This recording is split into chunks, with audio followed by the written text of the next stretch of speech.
Good afternoon, everybody. Welcome back to the channel, man. I'm glad to have you.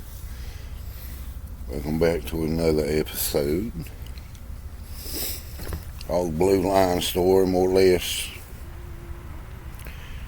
People that are getting into the profession. Things you need to look out for. You get in a profession like this, man, it's kind of set up like military with ranking systems, and you'll find some people that are in supervisory positions had no business being in that position. They end up there because of either money or political reasons, especially in law enforcement and dealing with a big department or a sheriff office in particular, a lot of politics. And a lot of things that went on, a lot of things I've personally seen and been involved in. We had a particular guy still there. I've been retired about 3 years now. But in every workplace, you always had these individuals that love to stir stuff up. They love to stir up trouble all the time. And it's usually like little childish bull crap, you know. It's stuff that don't make no sense, but it seeps through the cracks. So, a certain individual was in charge. He was a sergeant, and he was in charge up in the front area of a county building, a courthouse. He was in charge of security up front where they had the metal detectors. And that's where he's supposed to mainly, that was his baby. And we got a first sergeant. He was in charge of the whole courthouse. What was happening, the sergeant guy would sneak around and spy on people and just, trying to see what they're up to, just not tending to his business, just stirring stuff up. There wasn't nothing going on. We were doing the work of the business day. So the sheriff wouldn't have to worry about that headache, So, and he would call on the phone. He'd call lieutenant, captain, major, whoever on the phone. Just little childish mess. Walker farted and Brian smelled it. Little crap like that don't make no sense.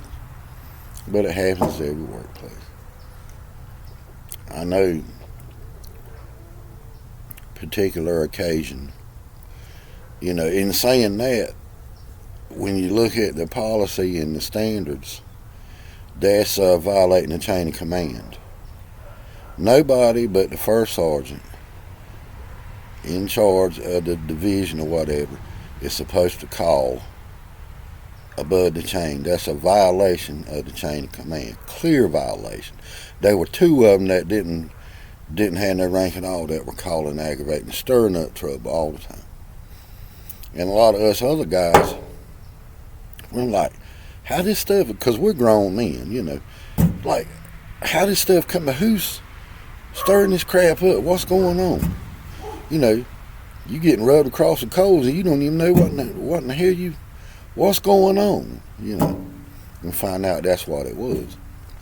And they were letting it slip through the cracks.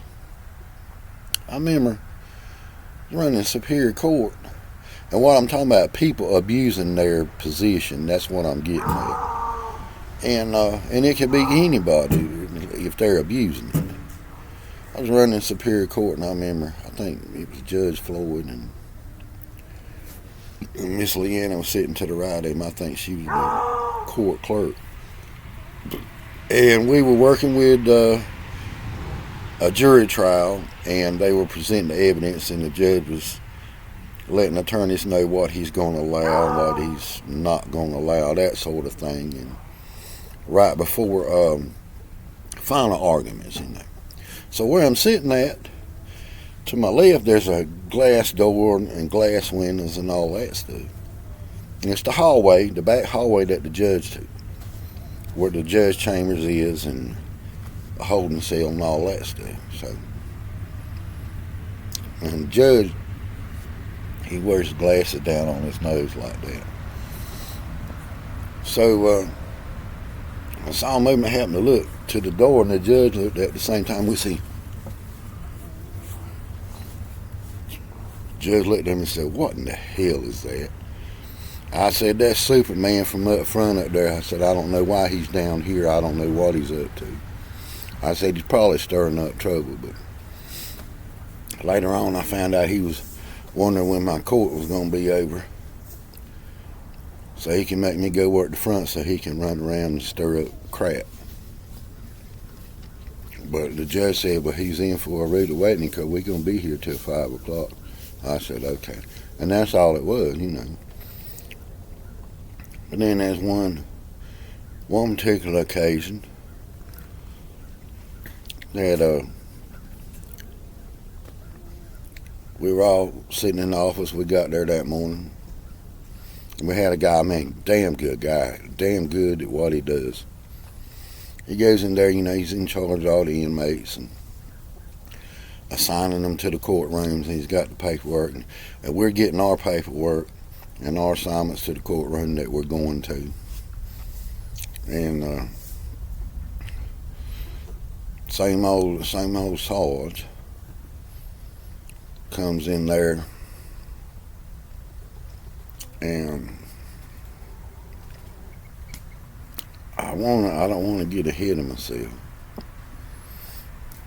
but he comes barreling there. I think the first sergeant retired, so this, for you know the reasons, he got the first sergeant spot. He comes barreling in the office, pulling at his belt, runs up to the desk and gets in the guy's face. All us other guys are looking like, "What the hell's wrong with you?" Gets all in his face. "I'm in charge here," and da da da da da da. Everybody knew that. We're like, "What's going on?" Old boy jumped up, backed him up, said, "Get the hell up out of my face. What's your problem, boy?" So we jump up and split him up. And we're like, "What the hell's going on?" You know, why? We found out that this particular dude don't like you. He's doing everything he can to get you moved, suspended, fired, or whatever. That's his goal. If he don't like you, hey, buddy. And he go around boasting, "Hey, I got the man in my back pocket. He believes anything I say." And it rung true, because that's what's happening. And it's been a happening. I say that to say this. In 2016, the General Assembly enacted a couple of laws geared toward all law enforcement officers and officials. That being what's called the duty to intervene and the duty to act. If you don't act on that and something happens further down the line, you can be charged with dereliction of duty, fail to act. You can actually be criminally charged for that, fail to act. And that's what we thought we were doing. So a couple of us guys, the old boy got suspended because he jumped up back at the sergeant. The boy was right. He was just defending himself. You know, that's all he was doing. We all there and we seeing this shit.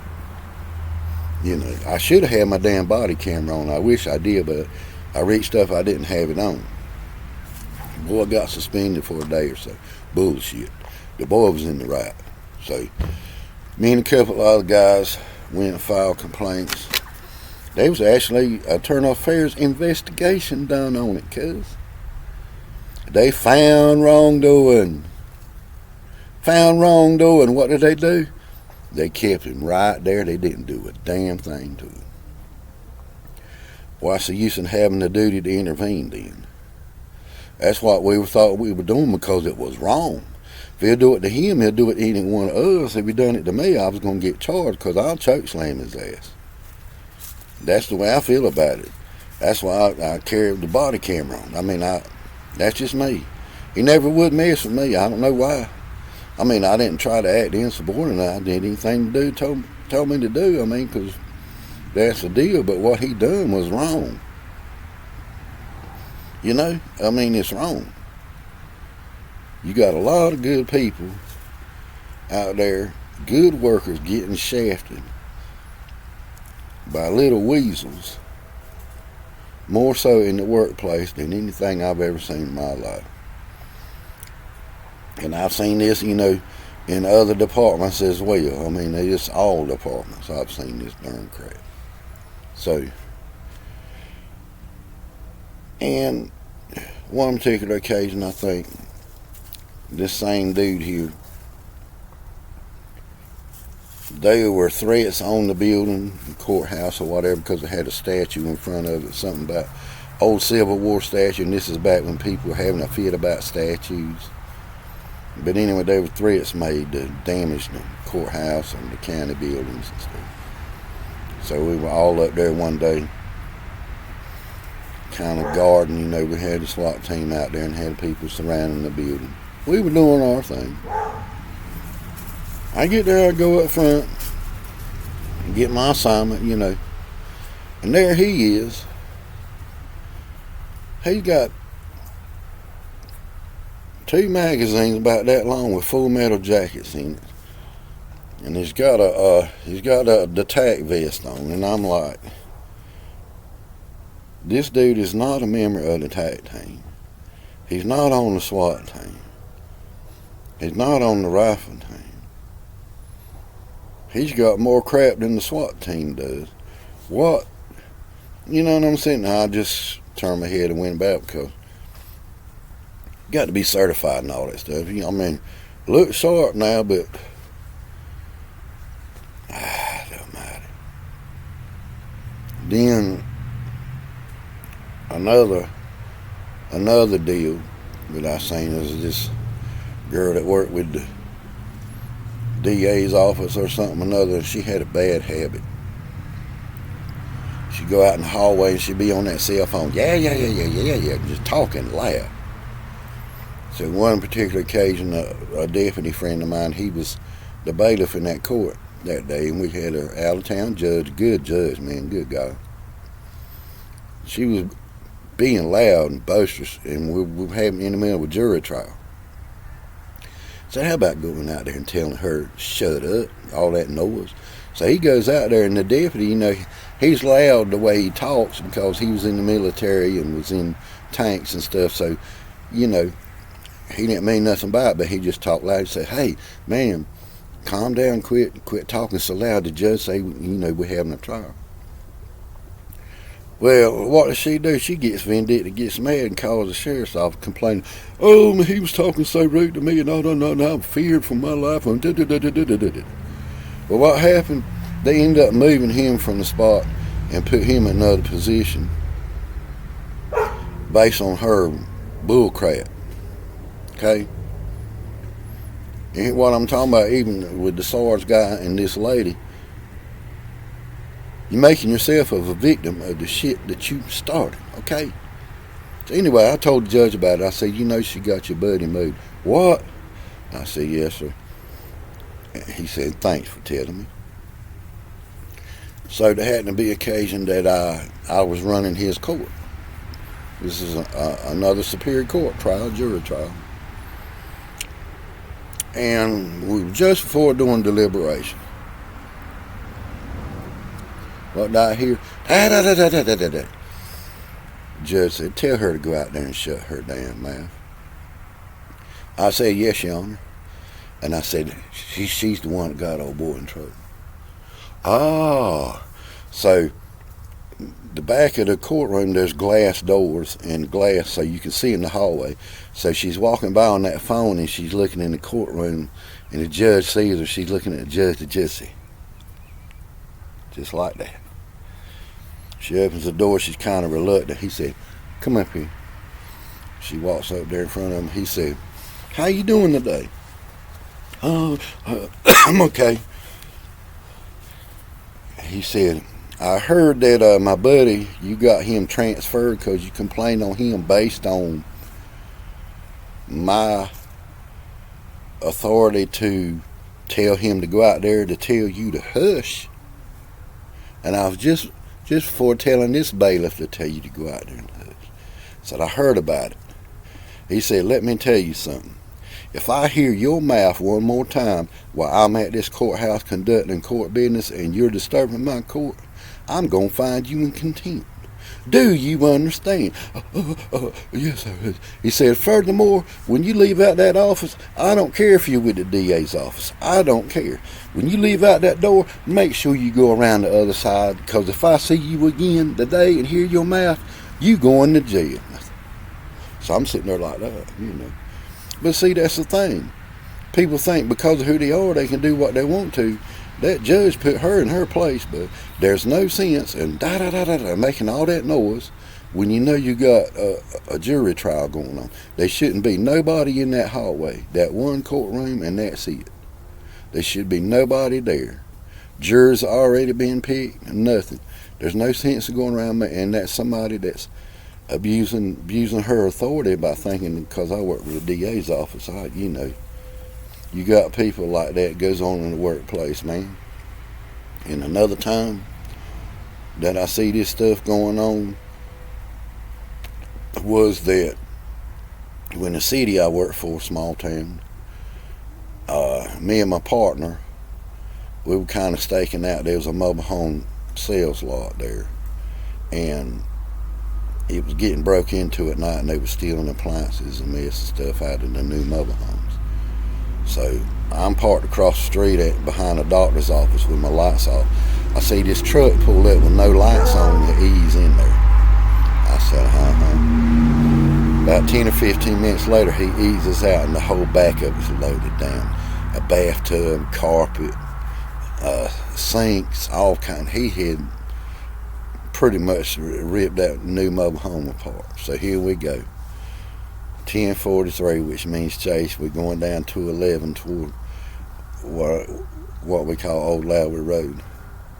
We get him stopped, boy. And the sergeant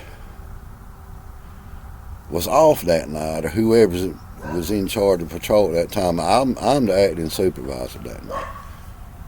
We get him in the custody and everything, and the sergeant's at home hearing this on radio.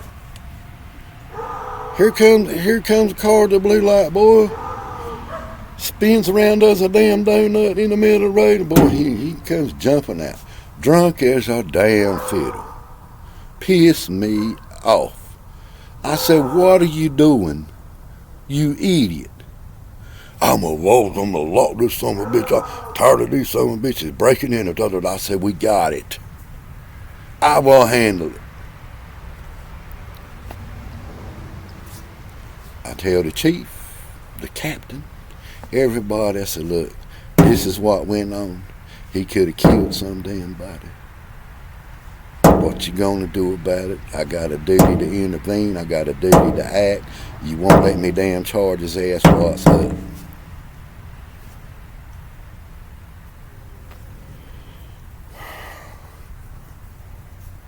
The stuff that I have seen.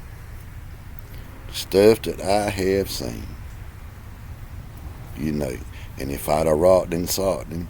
Let me tell you something. Here's the thing, and this is the reason I say that. I know a lot of people say, why didn't you arrest him, lock his ass up? Here, let me tell you something. They come up with a duty to intervene. Okay?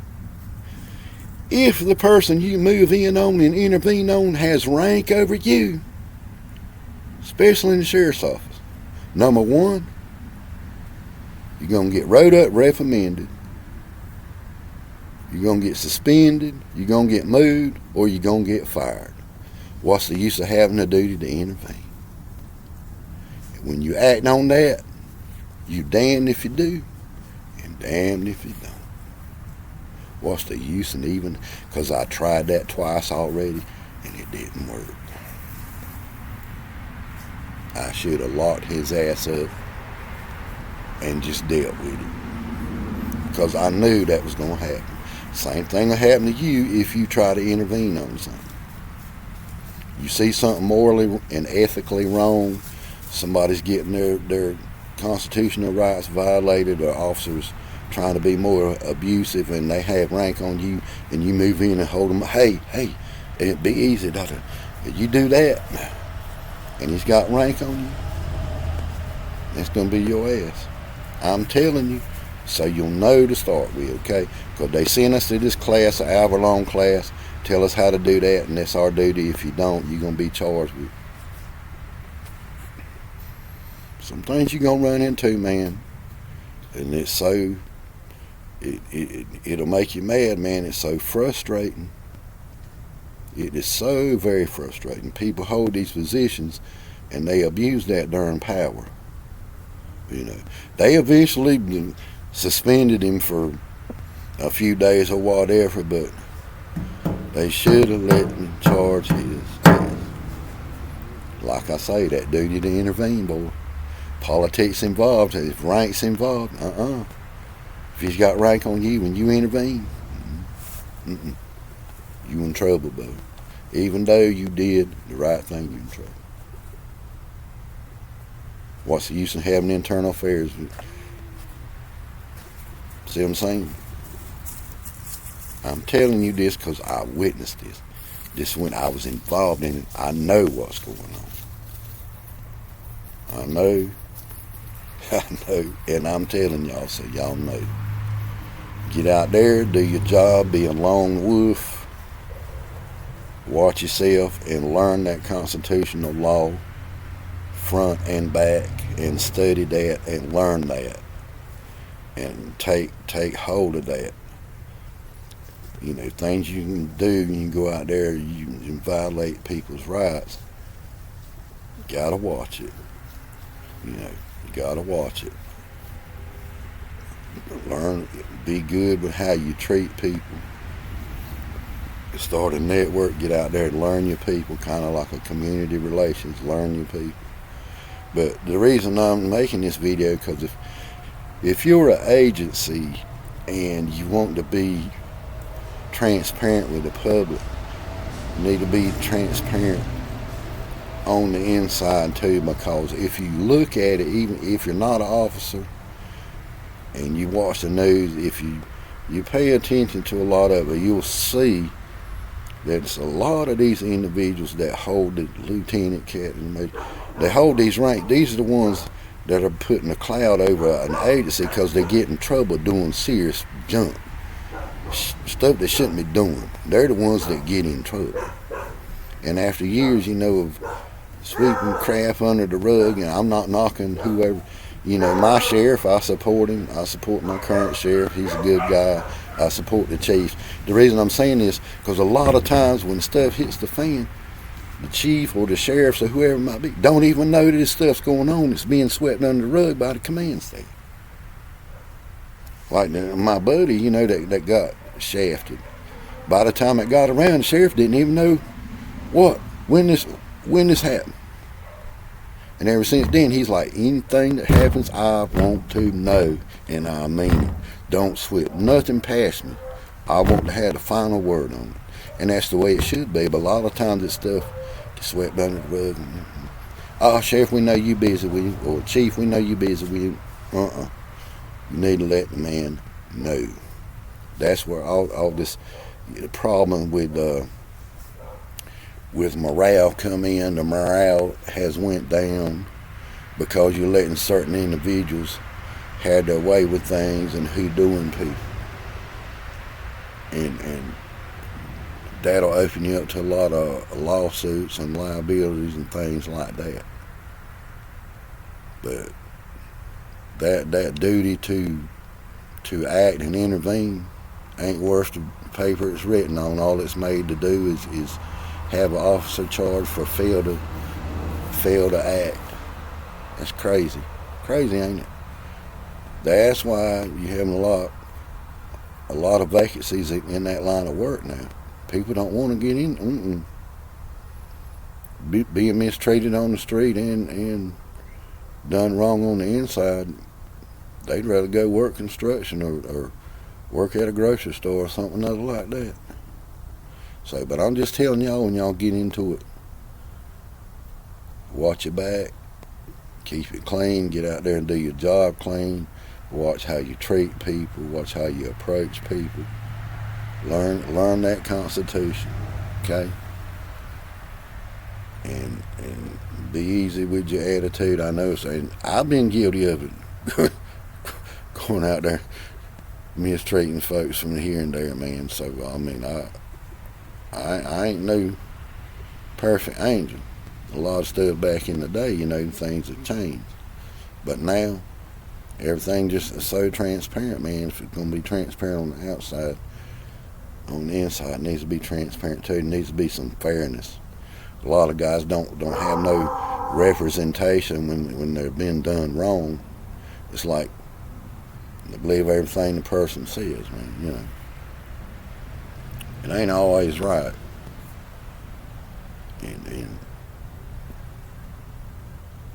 and that's a big problem. That needs to be dealt with. I think the same thing happens in the military too. So what do you do? Because in the courtroom you get to face your accusers when you go to court. But it happens, man. Oh, well, if you like what you see and hear, hit like and subscribe, man, as we say here in the Rob Coast. Yeah. Have a good one, y'all.